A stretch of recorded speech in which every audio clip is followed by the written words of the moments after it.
So where does the problem of evil factor in to all this? In our conversations earlier last week, kind of leading up to this, you kind of raised that issue of the problem of evil. Yeah, I think if there is one place where doubt and uncertainty looms the largest, this is the one, right? I think that the problem of evil is the big one, and I don't think that there ultimately is a good answer to it. I mean, I think we have things that we can say about the problem of evil. God doesn't intend it. All of these God doesn't intend evil. I don't know if God intends the problem of evil, but God doesn't intend evil. It's not a punishment. It's a lot of the evil that happens as a result of us. God is in it when it's happening, in it with our suffering, but that's not finally, I think, an explanation of why there is evil in the first place, And I think part of all of this is about restructuring the way that we respond to it. In part, right, is that it doesn't have to be the thing that turns us away from faith or turns us away from God.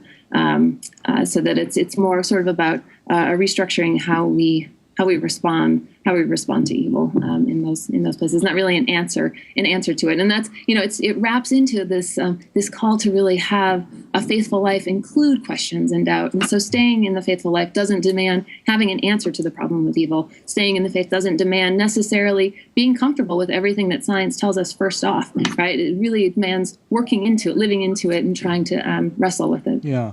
So maybe the fact that religion kind of stems, all religious systems kind of stem on one level from an idea of revelation of some sort. Perhaps we've gotten a bit too oriented, like therefore we must know all the answers, to all these terrible questions, and yet science kind of reminds us, science is more a field not of revelation but of inquiry, and that perhaps we could benefit from having more of a spirit of inquiry rather than simply know-it-all answers to extremely difficult questions like that.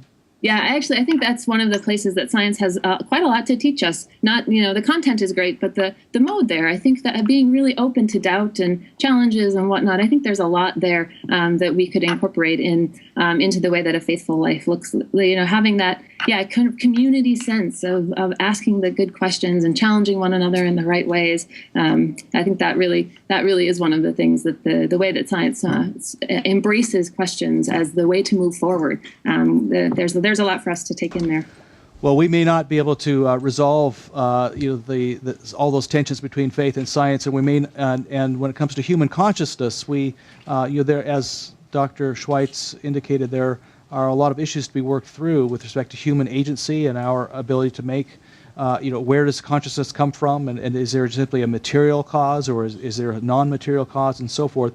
But one thing that I think is clear in this whole thing about consciousness is that regardless of where our consciousness comes from, we do have agency with respect to the future. When I think about that Pneuma passage that was chosen tonight, where Jesus once again reiterating, love your enemies, which is where it started, and then he gives several nuances to that in case you didn't get it right. Then he comes back and says, love your enemies. In case you didn't hear me right, love your enemies. We oftentimes, I think, give lip service to that. We think, oh, yeah, he's just so wonderful, and yes, of course we do. But we really have no intention of doing so. We kind of think, well, Jesus must be naive. You deep down, really love our enemies? They'll destroy us if we love our enemies. Yet I wonder, given the political climate that we're experiencing right now in our country, how good is hating our enemies done? What's that done for the political parties? How's that working for us?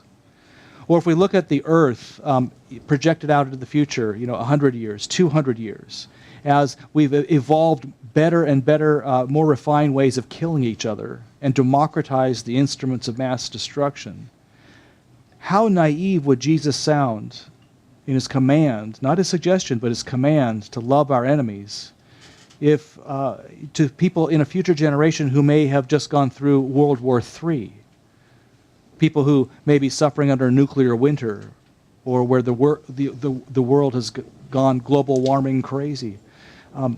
How naive would Jesus sound then? One way or the other, we do have choices to make in this life, and we do have agency to make those decisions. Will we love our enemy, or will we hate our enemy? And if we're going to choose the path of hatred, we need to really ask the question, where is that truly taking us?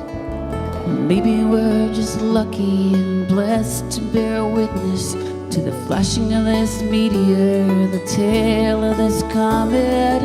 Maybe we're cursed, maybe we're fortunate. Maybe we just go on a milky white way. Maybe we get to stay. And what if we are? What if